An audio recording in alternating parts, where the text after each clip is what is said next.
The text came in at 5:14 in the morning. I was standing in the middle of Ramstein Air Base, 60-pound ruck still on my back, boots I hadn't changed in 31 hours, the kind of tired that lives behind your eyes. 9 months in Germany. 9 months of early formation calls and field exercises, and weekends spent watching other soldiers FaceTime their kids. And now I was finally going home. I pulled out my phone the way you do when you've been waiting for something. Not even sure what, just something. A safe travels. A can't wait to see you. Anything. One new message. From Dad. Easter is better without you. Don't come. I read it once, then again. Then I typed back exactly one word. Understood. Then I sat down on a concrete bench, opened my laptop, and started filling out paperwork. Within 48 hours, there were 7 missed calls on my father's phone. One of them came from a lawyer, not his, and everything he'd spent 4 years building quietly behind my back began to come apart. My name is Delaney Fisher. I'm 28 years old, and I'm a sergeant in the United States Army. This is the story of the last time I let my own family use my loyalty like a tool they could pick up and put down whenever it suited them. If you're watching this, please subscribe and let me know where you are watching from. Now let me take you back to where this family drama began. To the night my name ended up on that mortgage. It was still dark outside the terminal windows. Around me, other soldiers were wrapping up their last calls before boarding, laughing too loud, the way people do when they're relieved. One guy, 2 rows down, had his phone propped against his knee, his daughter's face filling the screen, both of them crying in that specific way where neither of them would admit it. I watched him for a second. Then I looked back down at my phone. No missed calls, no voicemails. Not even a text from Tyler asking what time my flight landed. I told myself it was fine. They knew I was coming. I'd sent the travel itinerary 3 weeks ago. Gate, arrival time, the whole thing. I figured maybe the time difference threw them off. Maybe they were busy with Easter prep. Maybe Grandma Patty was having a rough morning, and nobody had a free hand. I was still explaining it to myself when I scrolled up and saw Dad's message sitting there like a door someone had quietly locked while I was away. Easter is better without you. Don't come. No context, no explanation. Just that. And his name at the bottom like a signature on a form. 9 months, and that's the first message home. I set the phone face down on the bench beside me, breathed once, picked it back up, typed my one-word reply, and hit send before I could write anything longer. Understood. The thing about 9 years in the Army is that you learn pretty quickly which battles you win by charging and which ones you win by going still. By getting quiet. By letting the other person believe they've already won, while you figure out exactly what leverage they didn't realize they handed you. I opened my laptop. But before I tell you what I did next, I need to tell you how my name ended up on that deed in the first place, because that's where this story actually starts. I grew up in Clarksville, Tennessee. Small house, big yard, the kind of neighborhood where everybody knows what kind of car your dad drives. My parents split when I was 8. Not dramatic, just quiet and final, the way some things end. Mom got the apartment on Riverside. Dad got the house on Birchwood. I went back and forth until I stopped going back and forth. When I was 15, Dad married Brenda. I want to be careful here because I'm not going to tell you Brenda was a monster who showed up and ruined everything. That's not what happened. What happened was simpler and more ordinary than that. Brenda moved in. She had her way of doing things, and I gradually stopped being someone who belonged there and started being someone who visited. There's a difference. You feel it before you can name it. Mom passed 3 years ago. Ovarian cancer, stage 4, diagnosed 11 months before she died. I was in the middle of a rotation cycle when we got the official prognosis, and by the time I could get emergency leave approved, I had 6 days. 6 days to sit beside her hospital bed, watch game shows she didn't really care about, and hold her hand while she slept. I didn't make it back for the funeral. That's the part I don't say out loud very often. I enlisted at 19. Not because I was running from anything, I want to be clear about that. It was the straightest line I could see to a life with structure, with income, with a reason to get up that didn't depend on whether someone else at the breakfast table acknowledged you. I tested well, I worked hard, I made sergeant, and for a while I kept calling home. That part didn't last. 5 years ago, Dad called me out of nowhere. Not to check in, not to ask how I was. He called because he needed something, which looking back was the only pattern I should have needed to see clearly. He and Brenda wanted to buy a house. Not the Birchwood place, a newer one. Bigger, better school district for Tyler, more space for Brenda's things. The problem was Dad's credit score sat somewhere around 632, and the income he could document didn't meet the threshold for a decent rate. The best they were being offered was 7.8%. That number would follow them for 30 years. Uncle Roy called me 2 days later. Roy is Dad's older brother, retired real estate attorney, the kind of careful, deliberate man who explains things twice to make sure you actually understood the first time. If you go on as co-borrower, Roy said, the rate drops to 4.9, and you'd hold 30% equity in the property. He didn't push me. He laid out the numbers, explained what co-borrower liability meant for my credit profile, told me exactly what I stood to gain and what I stood to lose. He gave me a week to think. I said yes, but not because I was naive. I said yes because I understood something Roy didn't say out loud. If my name was on that paperwork, I had legal standing. I wasn't just the daughter they called when they needed something. I was a party to the contract. We closed in March of that year. Roy filed everything properly. I became a 30% owner of a house I'd never spend a night in. At the same time, I set up an allotment of $800 a month, pulled automatically from my military pay, deposited into the joint account tied to the mortgage. That covered about 42% of the monthly note. Roy has the original copies of all of it. I didn't know yet why that would matter, but it would. The first year, Dad called to say thank you. Once. In January. A 2-minute conversation where he said the rate difference was saving them real money, and he appreciated it. I said of course. He said talk soon. We didn't talk for 4 months after that. By year 2, he stopped calling at all. I kept sending the 800. Every month, automated, same as a utility payment. And every month, I told myself the relationship was just going through a quiet stretch. People get busy, life gets in the way. I'd seen it before. What I didn't see, couldn't see from a base in Kentucky or a forward position in Germany, was what was happening on the other end of those calls I tried to make. Grandma Patty lives with them part of the year.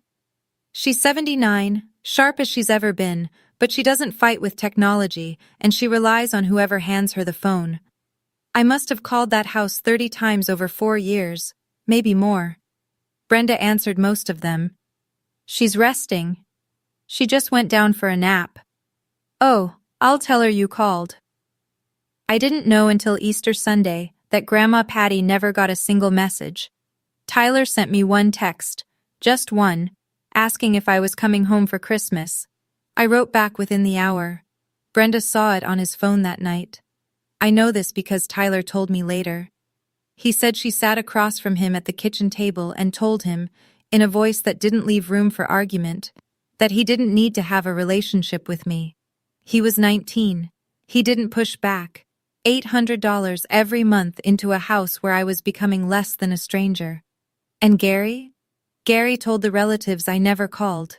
He told them he didn't even know what I was up to, told them they'd tried to reach me, that I was just busy with the military life and had kind of drifted away. Here's the thing about a lie like that. If nobody corrects it, it becomes the truth everyone agrees on. 4 months before Easter, Dad walked into a Coldwell Banker office and sat down with a listing agent named Sheila Marks.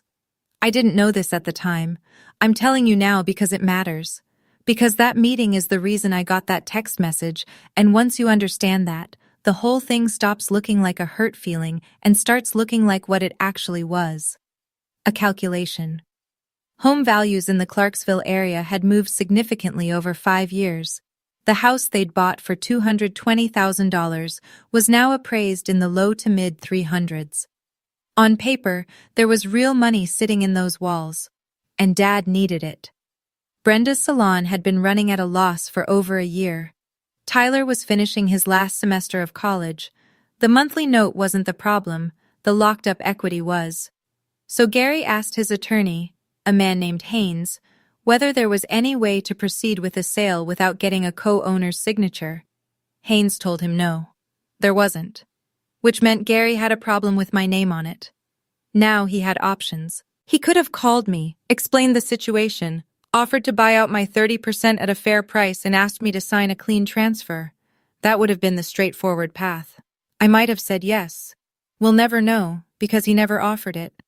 Instead, he took the longer road, the one that required me to not come home, to not talk to Roy, to not understand what my equity was actually worth in today's market.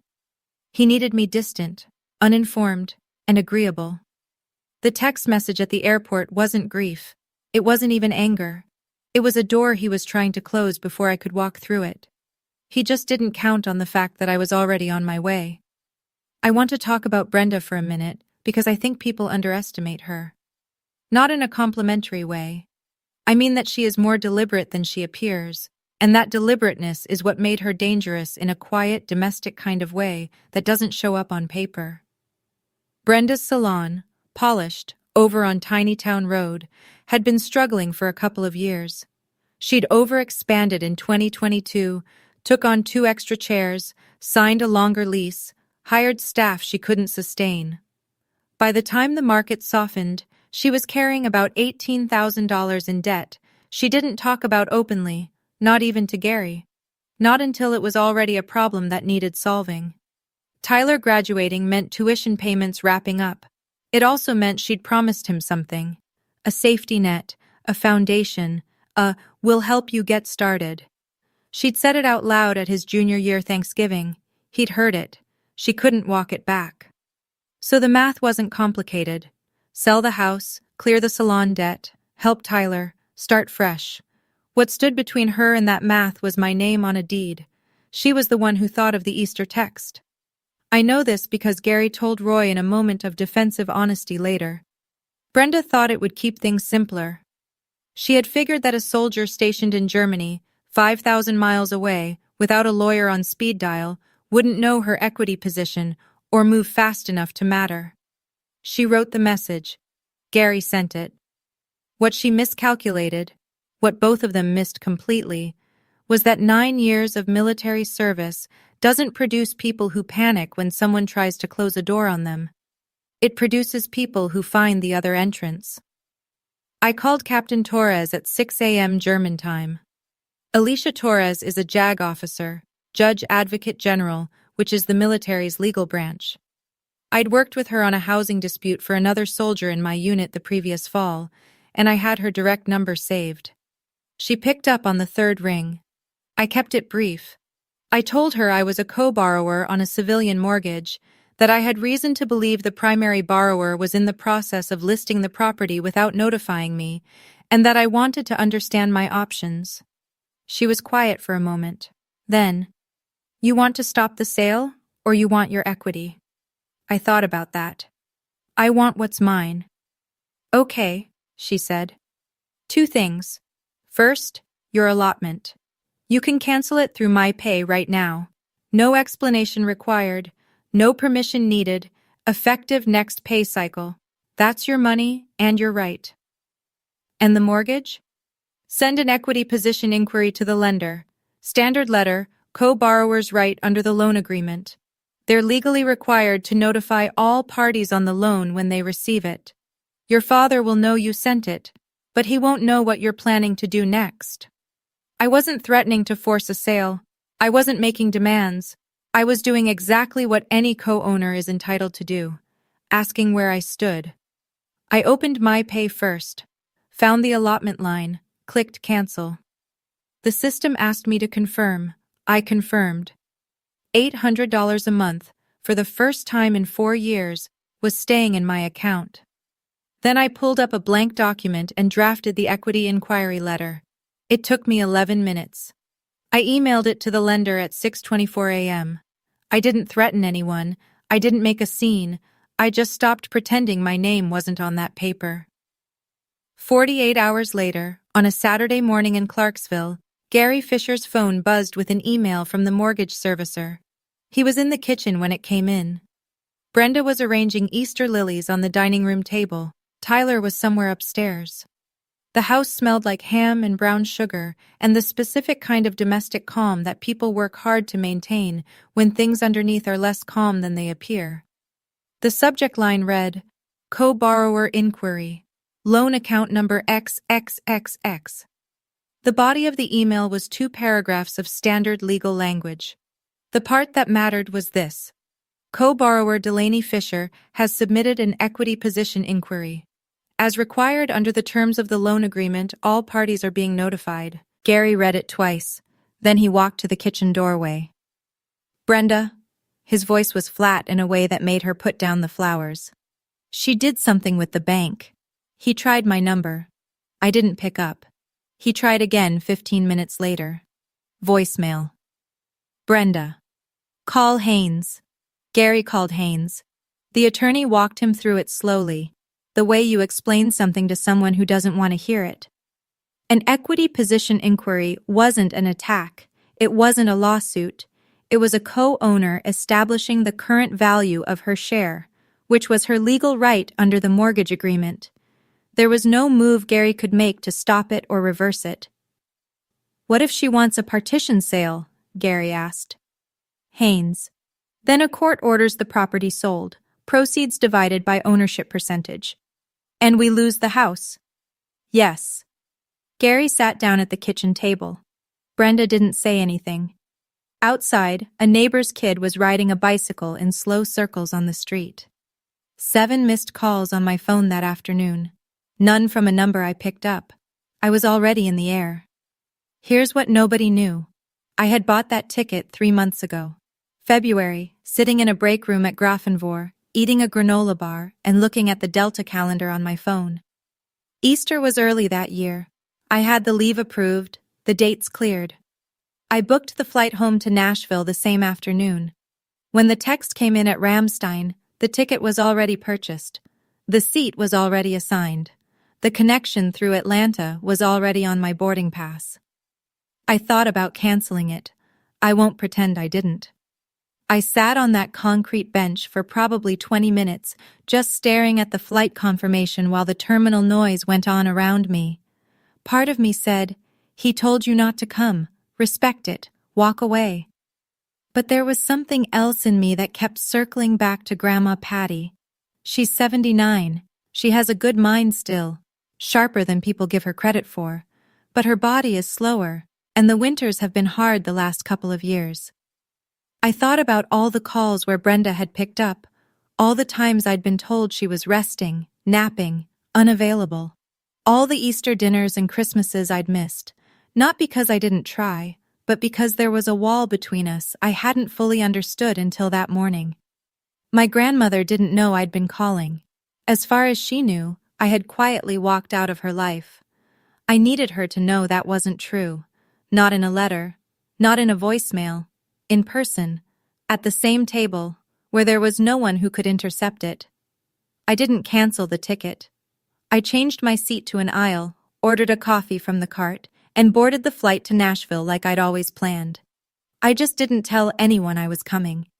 Nashville to Clarksville is 45 minutes on a good day, about an hour in Saturday traffic. I picked up the rental at the airport, nothing notable, a silver Camry, and drove out of the garage with the radio off. The city thinned out behind me as I hit 24 West, and then the exits I'd known since I was a kid started coming up in the right order again. Exit 11, the Dollar General. The Waffle House with the sign where the W had been missing for 3 years. I pulled off into the parking lot of a Starbucks 2 miles from the house and sat there for a minute. Then I called Uncle Roy. He picked up on the second ring. Delaney. I'm in Clarksville. A pause. Not surprised. Roy doesn't do surprised. He does thoughtful. When did you get in? About an hour ago. Roy, are you coming to Easter tomorrow? Your grandmother asked me personally. Cheryl and I will be there at 11. I looked out through the windshield at the parking lot. A family was loading grocery bags into a minivan. A little girl kept trying to carry a bag that was clearly too heavy for her. "Can you bring the house documents?" I said. "The original closing paperwork, the allotment records if you have them." 3 seconds of silence. "I have them," Roy said. "I kept copies of everything. I'll be there at 11:15. Roy didn't ask me why I needed it. He didn't ask what I was planning. He's a real estate attorney who spent 30 years watching families handle property disputes badly. I think he understood the moment I said it. "All right," he said. I thanked him and ended the call. Then I drove to a motel on Fort Campbell Boulevard and paid cash for one night. Gary didn't know I was in town. Neither did Brenda. Easter morning, the house on Birchwood looked like something out of a Williams-Sonoma catalog. Brenda had been up since 7. White lily arrangements on the dining table, a new linen runner, the good china they only brought out twice a year. A wicker basket with Tyler's name on it sat on the kitchen counter. Chocolate eggs, a gift card, a folded note in Brenda's handwriting. She had a whole theory about presentation, about how the surface of things communicated value. That morning, the surface was immaculate. Gary drove out at 9 to pick up Grandma Patty from her assisted living apartment on Dover Road. In the car on the way back, he mentioned, casually the way you mention weather, that I probably wasn't coming this year. Something about the schedule, deployment things. Patty looked out the window. "That child never comes anymore." "We try, Mom," Gary said. "She just, you know how it is with the army." Patty didn't answer. Back at the house, Tyler set the table and checked his phone every 4 minutes in a way that was not subtle. Brenda noticed but didn't say anything. She was focused on the ham, on the timing, on the mechanical satisfaction of executing a meal correctly. Roy and Cheryl arrived at 11 sharp. Roy in a collared shirt, khakis, an expression that gave nothing away. Cheryl with a peach cobbler and the warm, uncomplicated kindness that made you feel she'd been happy to see you before you'd even said hello. Behind Roy's elbow, just visible at the top of the canvas tote bag Cheryl carried, was the edge of a manila envelope. Brenda surveyed her table at 11:08. 11 place settings. Everything in order. No drama. She had no idea I was 2 miles away, pulling out of a motel parking lot. Now, before I tell you what happened when that door opened, I want to step outside the story for a second. A lot of people in the comments on my earlier videos have asked, why didn't I just call ahead? Why show up without warning? Honestly, I had been calling for 4 years. And for 4 years, someone else had been answering. So I want to ask you, if you were in my position, would you have gone? Or stayed at that motel and waited? Let me know in the comments. I really do read them. Okay, here's what happened when I rang that doorbell. I parked one house down and walked. The driveway had a new basketball hoop I didn't recognize. The flower bed along the front path had been redone, black mulch, yellow tulips. I noticed those things the way you notice details when you're trying not to think too hard about what you're walking toward. I rang the bell at 11:15. For a moment, nothing. Then footsteps. Lighter ones, faster. The door swung open and Tyler stood there in a collared shirt he'd half tucked, and his face went through about 4 different expressions in the space of 2 seconds. Surprise, uncertainty, and then something simpler and younger breaking through underneath both of those. You actually came. Hey, Ty. He stepped back automatically, not quite inviting me in and not quite blocking the way, just adjusting to the new information. I walked in. Brenda appeared from the kitchen doorway before I'd made it 3 steps into the entry hall. She was holding a dish towel, and the moment she saw me, her face went perfectly, deliberately still. Delaney? Not a question, not a welcome, a marker. I see you, stay there. Brenda, I kept my voice level. I came to see Grandma Patty. Gary came down the hallway from the living room. He stopped when he saw me, and I watched his expression skip past surprise straight into something harder, controlled, alert. I told you not to come. You did, I said. I replied. We looked at each other for a moment. Then from the living room, a voice, thinner than I remembered, but clear. Delaney? I walked past Gary, not around him, past him, close enough that he had to take a half step to the side. Grandma Patty was in the wing chair by the front window. When she saw my face, her hand came up to her mouth. I crossed the room and crouched down in front of her. Hi, Grandma Patty. I'm home. She held both my hands and didn't let go for a long time. She looked older than I remembered. Thinner through the shoulders, the skin at her temples more translucent. But her grip was steady, and her eyes were clear, and she was looking at me the way you look at someone you'd started to believe you wouldn't see again. You're so thin, she said. It's the first thing grandmothers say. I'm fine, Grandma Patty. I promise. Roy and Cheryl were already seated at the table when we came in. Cheryl stood up and wrapped both arms around me in the uncomplicated way that's always made her my favorite person in that family. Roy gave me a single nod across the room, the kind of communication that doesn't need translation. Gary pulled Roy into the hallway while Brenda managed the kitchen. I heard him through the arch, voice low and insistent. Did you say something to her? Did you call her? Roy's answer was calm enough that I couldn't make out the words. But Gary came back looking like whatever answer he'd gotten hadn't helped. We sat down. 11 people around a table dressed like a magazine spread.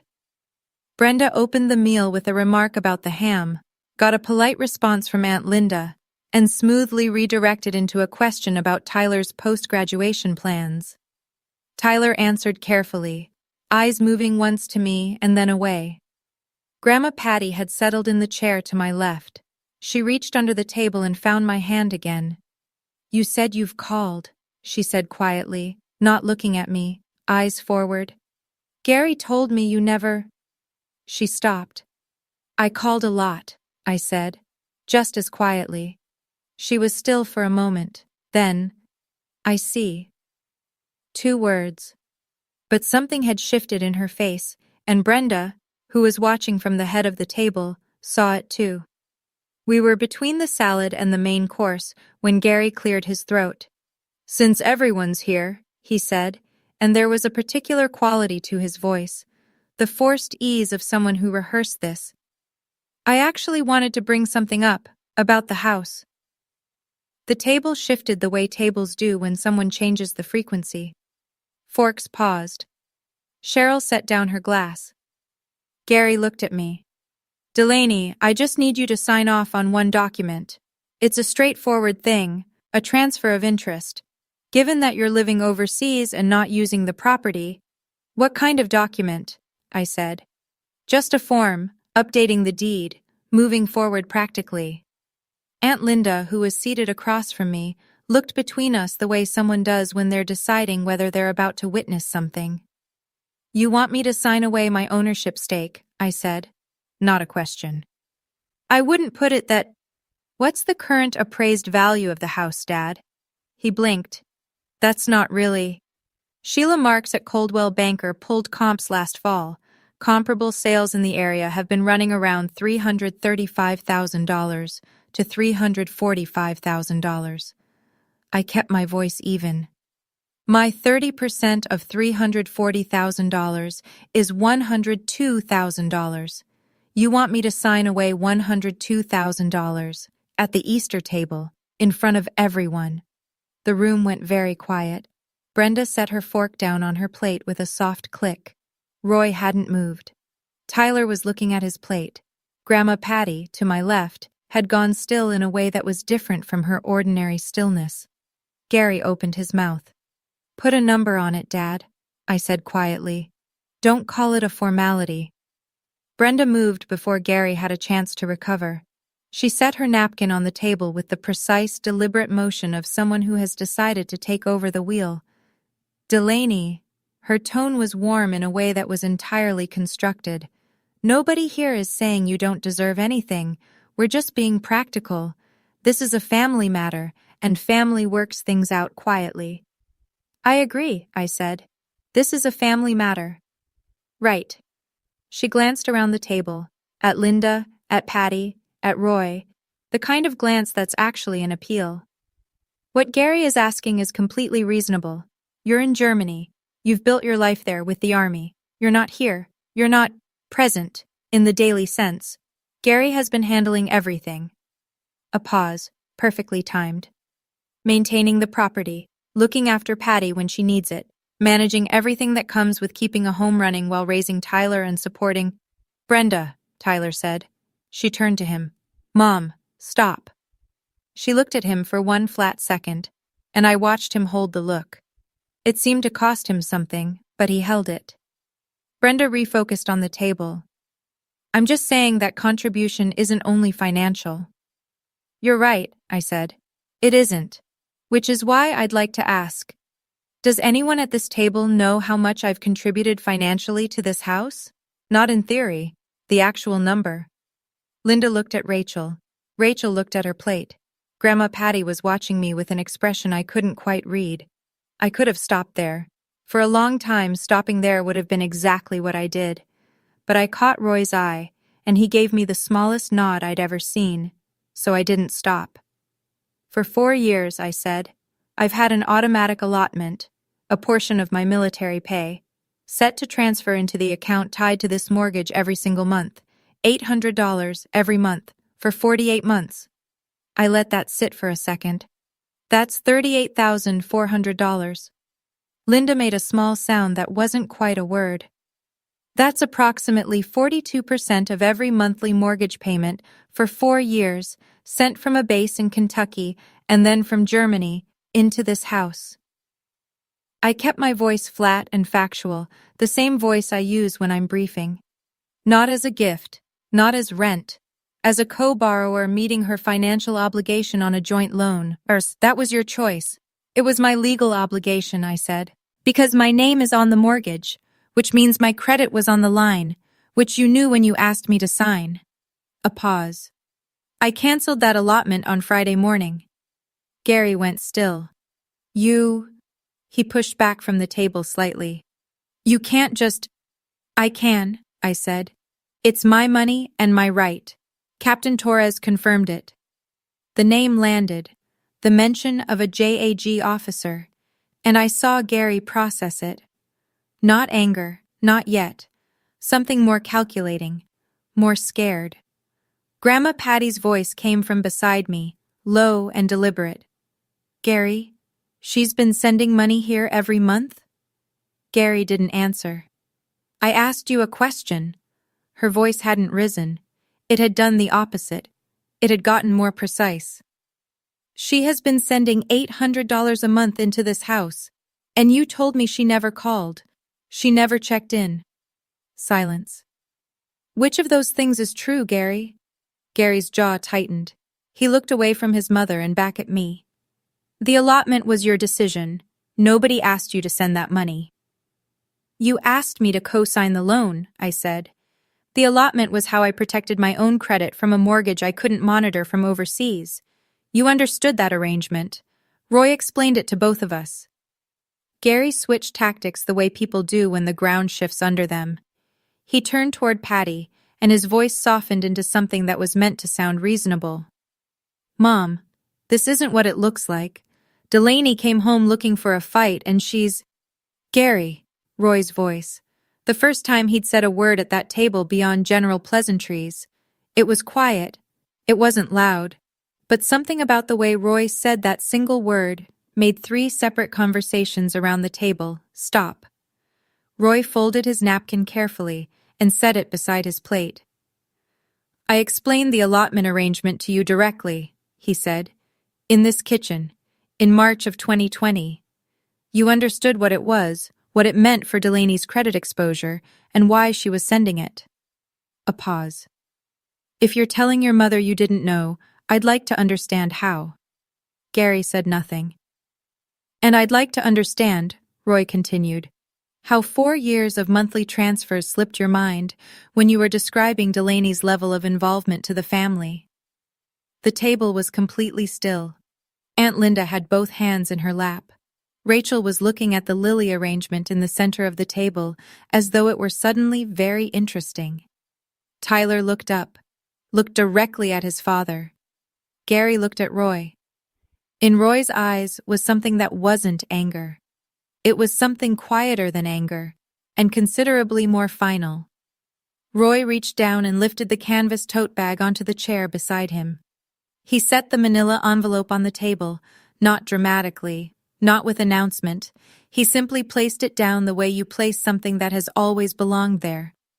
"I didn't plan to do this at Easter dinner," Roy said. He looked at Gary when he said it, and the look was steady and without apology. But Gary asked Delaney to relinquish a property interest in front of everyone at this table.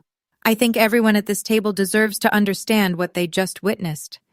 He opened the envelope and laid out 3 documents in a row, like cards. The first was the original purchase agreement from 2019, both names on the co-borrower line, notarized and clean. The second was a printed allotment history, 4 years of $800 monthly transfers, with dates and amounts running down the page in a column. The third was a single-page summary from an independent appraisal firm, dated 6 weeks prior, estimated current market value, $342,000. Roy didn't editorialize, he just set the papers where people could see them.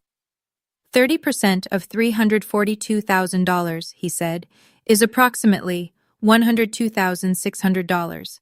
After the remaining loan balance, Delaney's net equity position is in the range of $54,000, depending on current payoff figures. He looked around the table, not accusatorially, just looking. Linda put her hand over her mouth.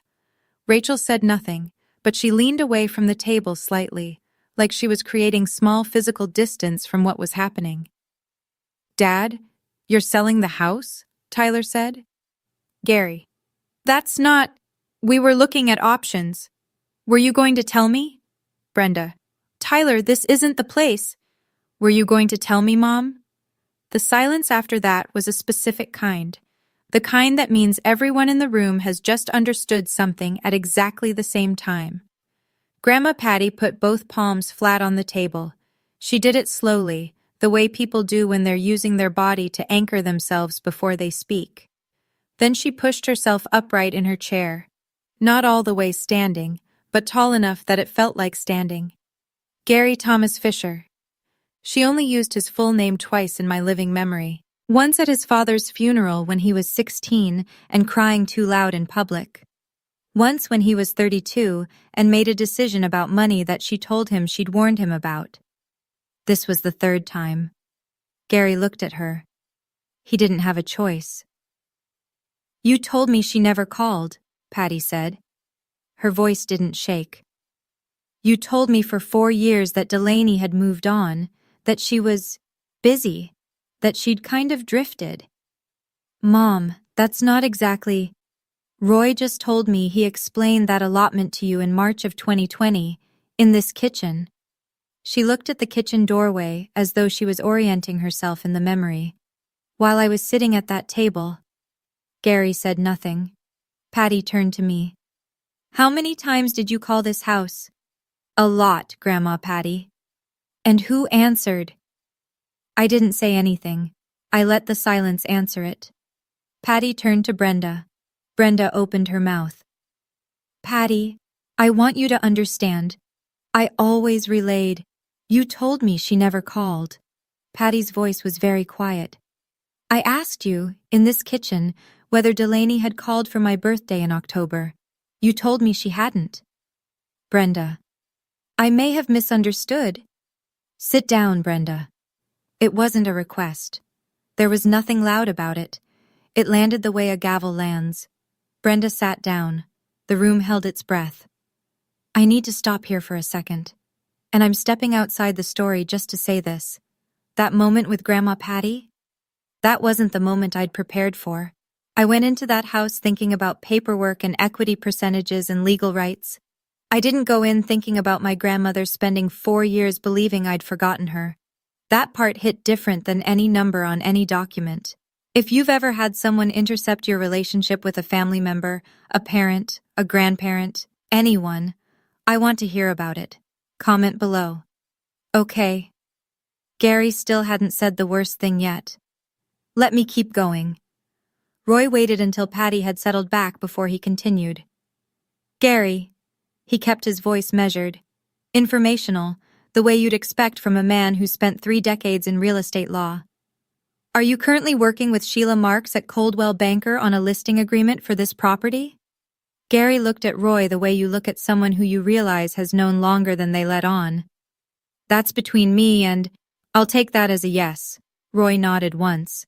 The listing can proceed if that's what you decide to do. That's within your rights as primary borrower and majority owner. But the property cannot close without a co-owner's signature, and the co-owner's equity stake must be paid out in full at settlement per the original agreement. He said it without inflection. Just facts. We know, Gary said quietly. Do you know the current fair market value of Delaney's stake? Silence. Because the inquiry she filed with the lender will prompt an independent assessment, Roy said. If you were working from Sheila Marks's initial estimates, those may not reflect current comparable sales. Tyler had gone still. He was looking at his father. Dad, he said, you were selling the house. We were exploring. Did you plan to tell me? Gary. Son, this is complicated. I live here, Dad. Tyler's voice had dropped to something even and careful, and I realized he was doing the same thing I did, going quieter instead of louder. I'm in this house. I have stuff in this house, and you were listing it without saying anything to me. Gary looked at Brenda. Brenda looked at her plate. Tyler looked at his mother. Did you know? She didn't answer. Aunt Linda picked up her dish and walked quietly to the kitchen. Nobody stopped her or blamed her. I stood up, not abruptly, deliberately, the way you stand when you want people to understand that what you're about to say is the last thing you plan to say on the subject. I'm going to say one thing, and then I'd like us to finish this meal. The table was quiet. Roy folded his hands. Patty looked at me. I didn't come here to destroy anything, I said. I came because Grandma Patty is 79 years old, and I have missed too many Easters already. That's the only reason. I looked at Gary. Regarding the house, if you want to sell, sell. I will not stand in the way of that, but my 30% will be paid out according to the agreement Roy structured, based on an independent appraisal, not on whatever number is convenient. Roy will handle communication on my behalf. You can reach me through him. Gary. You just want the money? I want to be treated fairly, I said. Those are two different things. A pause. And I want to make sure that when decisions get made about this property, about anything that involves my name on a legal document, I am notified, like a co-owner, not managed like a problem. Roy gave one slow nod. I turned to Grandma Patty. Grandma Patty, I would really like to stay for Easter dinner, if you'll have me. She looked at me for a long moment. Then she reached up and patted the chair beside her, the same way she used to when I was 9 and sitting next to her at this same table when it was a different house and a different life. Sit down here, baby, she said. I sat down. The table resumed. It wasn't the same as before, but it was something. It was honest, which was more than it had been an hour ago. Guests left in pairs after the meal. Aunt Linda hugged Grandma Patty and gave me a look on her way out. Not unfriendly, just complicated. The look of a woman who had witnessed something she needed to process before she could respond to it properly. Rachel followed her out without making eye contact with Brenda. Cheryl helped clear plates. Roy stayed in the living room with Patty, who had fallen into a light, upright sleep in her chair. I was in the hallway, folding a dish towel, when Gary appeared at the end of it. He looked smaller than he had at the table. Not physically, something else. The certainty had gone out of him. Can we talk for a minute? He said. We went to the back porch.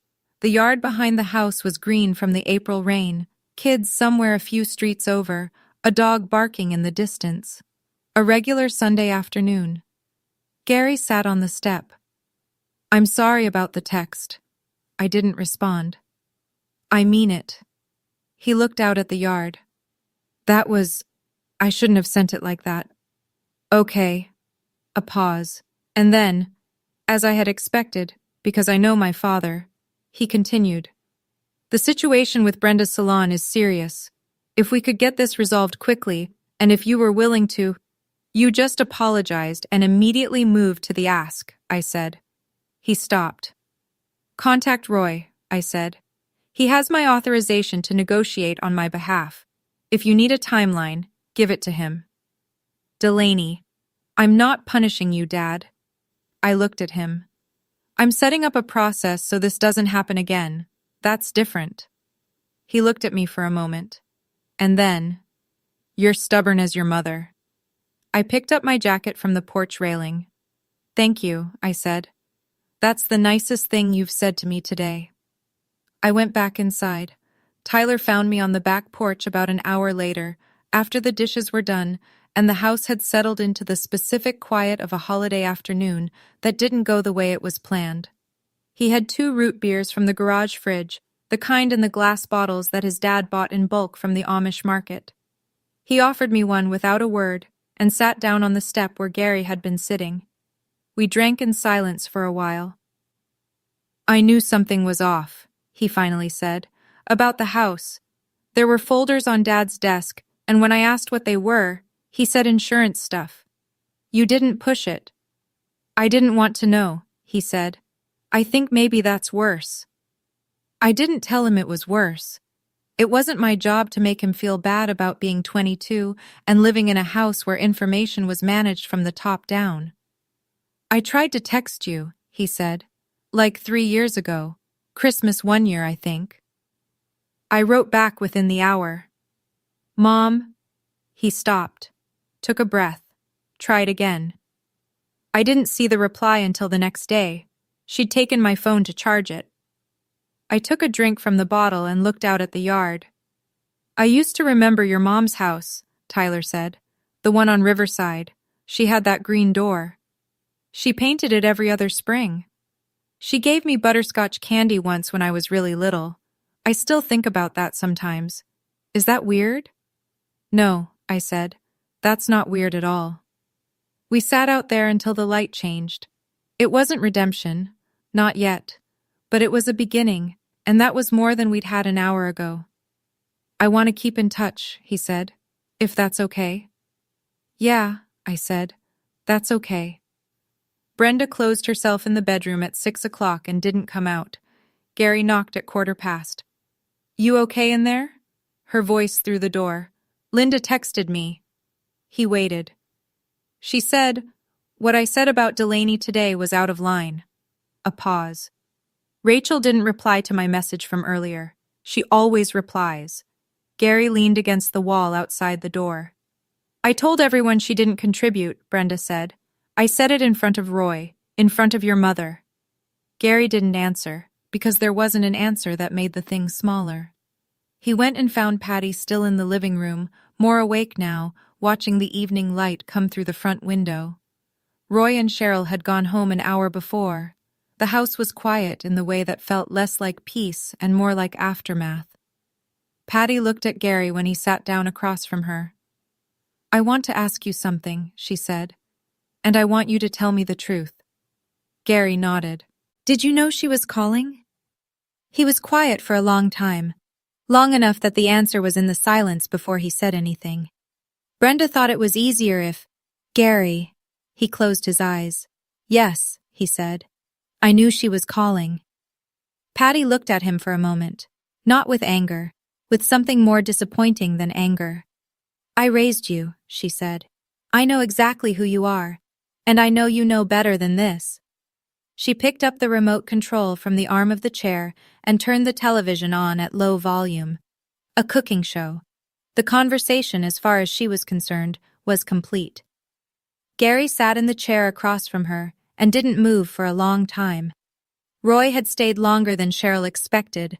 She'd gone to sit with Patty in the living room while Roy and I took the small sitting room off the hallway, the one with the desk that nobody used, and bookshelves full of Reader's Digest collections from the 90s. He had his reading glasses on, and the allotment summary in front of him on the desk. 3 realistic paths, he said, the way he always did, laying options out before he told you what he thought. First option, consent to the sale. Have your attorney. I'd recommend Karen Whitfield, she's based in Nashville, Does residential real estate. I trust her. Have her negotiate your payout based on an independent appraisal. Not Sheila Marks's estimate. Something clean.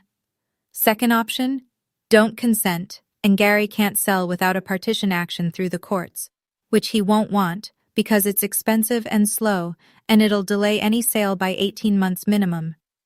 Third option, status quo. You hold your interest, allotment stays cancelled, Gary manages the mortgage on his own. I said option 1, without hesitating. Independent appraisal, I added. Correct. Non-negotiable. What do I owe you for today? Roy shook his head once. Nothing. I started to say something and he stopped me. Delaney, I helped structure that agreement. I made sure your name went on that deed properly so you had standing. Watching today happen is... He took off his glasses and cleaned them with his shirt. It's the right outcome. That's sufficient.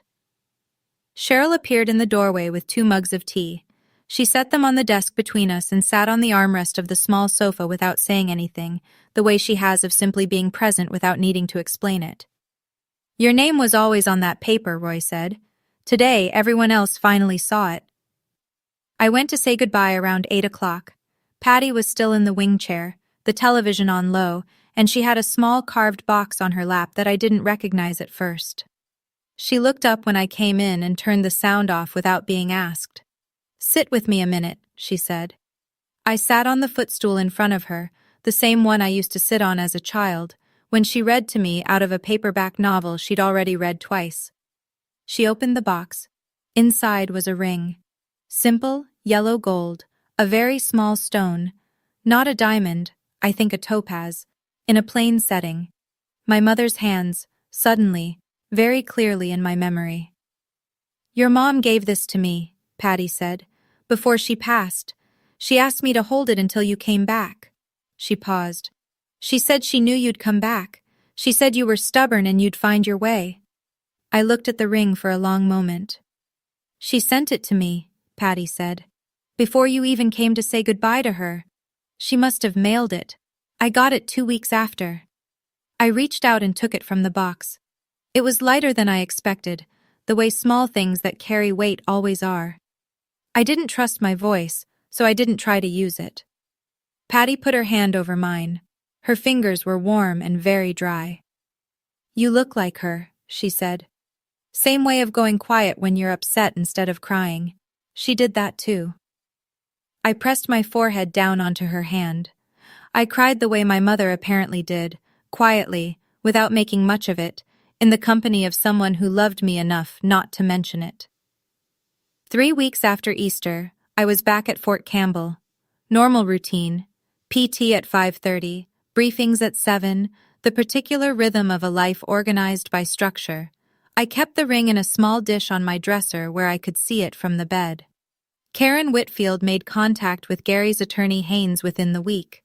The process was, as Roy had predicted, fairly uncomplicated once both parties accepted that it was going to happen. Karen ordered an independent appraisal through a certified firm in Nashville. The assessor walked the property on a Tuesday and had the report back by Friday. Final figure?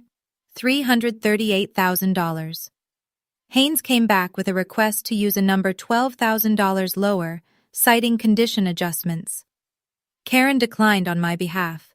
The mortgage balance was pulled directly from the lender. The math was done by 2 accountants who did not know each other. My net equity position, $52,400. Closing was handled entirely through the attorneys. Gary did not call me. Brenda did not reach out. All of it went through Roy's contact for me and Haynes for them, the way it should have been structured from the beginning. Professionally, on paper, without anyone needing to sit across a table from someone they'd hurt. The wire transfer arrived on a Thursday afternoon. I checked my account during a lunch break, standing next to a vending machine in a break room that smelled like burnt coffee. $52,400, plus the $800 a month that had been back in my paycheck for the past 3 weeks. I bought a coffee from the machine, sat down at the break room table. It didn't feel like victory exactly. It felt like a debt being paid. like an account being settled, like things being returned to where they actually belonged. I went back to work. 2 weeks after that, Tyler texted me. Hey, found a job lead in Nashville, operations coordinator for a logistics company. Decent salary, good benefits. I might be moving up there in the fall. I wrote back, that's good. How are you? A pause. Then, honest answer or polite answer? Honest. It's been weird. Dad and Brenda are looking at apartments. I think the marriage is, I don't know. She's been different since Easter. He has too, I guess. I moved my stuff into the guest room. I read that 3 times. I'm sorry, Ty. Don't be. I think it was always like this. I just didn't see it. We kept going back and forth for a while. Not about the big things, just the regular things. He asked about Fort Campbell. I asked about his job search. He mentioned the faux place downtown Nashville that his roommate liked, said we should go sometime. I'd like that, I said. A month later, he drove down on a Saturday. We met at a restaurant near Base, not Faux, a burger place, something easy. He came in wearing a jacket that was too big for him and ordered a milkshake with his meal like he was 12 years old, and I laughed at it, and he laughed too. We talked for 2.5 hours. About Mom, about growing up in that house, about the distance that had been constructed between us piece by piece, year by year, decision by decision, and how it turned out that distance wasn't actually ours. It had been built for us, and we'd never been asked. I want to have a sister, he said. Simply, like a statement of fact. You have one, I said. He nodded, finished his milkshake. We split the check. It was a Thursday evening in June when I sat on the edge of my bed and really took stock of things. The ring was on the dish on my dresser, catching a bit of the lamplight. I'd been meaning to have it resized. I kept not getting around to it. Outside, the base was running through its early evening routines, a unit jogging in formation somewhere 2 blocks over, the sound carrying clearly through the window screen. I thought about what I'd lost in the past 3 months, the $800 a month, which was actually back, so not lost. A relationship with my father that had, in honesty, been over before Easter in any meaningful way. The comfortable fiction that the silence between us was mutual. I thought about what I had. $52,000 in an account I hadn't touched yet. Tyler's number in my contacts, actively used. A direct line to Grandma Patty that went through no one else. I'd given her my cell number myself, in her room, before I left Easter Sunday, and she'd called me the following Saturday at noon to wish me a happy April. I thought about what I'd learned, that the financial piece, the allotment, the equity, the wire transfer, was never the actual subject. The actual subject was whether I was willing to be treated as something less than what I was, indefinitely, because the alternative was uncomfortable for someone else. I picked up my phone, found Grandma Patty's number in my contacts. Saved now, direct. I called. She answered on the second ring. I was wondering when you'd call this week. Hi, Grandma Patty. How was your Thursday? Better, I said. Better than most. We talked for 40 minutes. Nobody interrupted us. 6 months after Easter, the house on Birchwood sold. I wasn't there for the closing. I didn't need to be. That's what Karen was for. And that's what the wire transfer was for. Gary and Brenda signed their paperwork in one office. Mine was handled electronically. The proceeds landed, and then it was done. Gary has not called me since Easter Sunday. Brenda has not reached out. I don't spend time being angry about that. I've noticed that when you stop expecting something from people who are never going to give it to you, the anger doesn't have as much to live on. What I know now, what I knew on some level before, but understand differently after all of it, is this. Blood is not a contract. It's a starting point. What you do from there is a choice, made over and over again, and the other people in your family are making that choice too. If the choices keep coming back wrong, at some point the most honest thing you can do is stop pretending otherwise. I'm not a person who walks away easily. I stayed in that arrangement for 4 years longer than I should have, Not out of weakness, but out of a specific kind of hope that I had to let go of before anything else could change. Letting go was the hardest part. Harder than the paperwork. Harder than the Easter table. But on the other side of it, things are quieter. Cleaner. I call Grandma Patty on Saturdays. Tyler and I have dinner once a month when he's not drowning in his new job. I wear the ring sometimes. That's enough. More than I had before. If you've ever had to draw a line with someone you love, a real line, not an ultimatum but a boundary, I want to know what the hardest part was for you. Tell me in the comments. Thank you for watching this all the way through. It means more than you know. Thank you for being here until the end.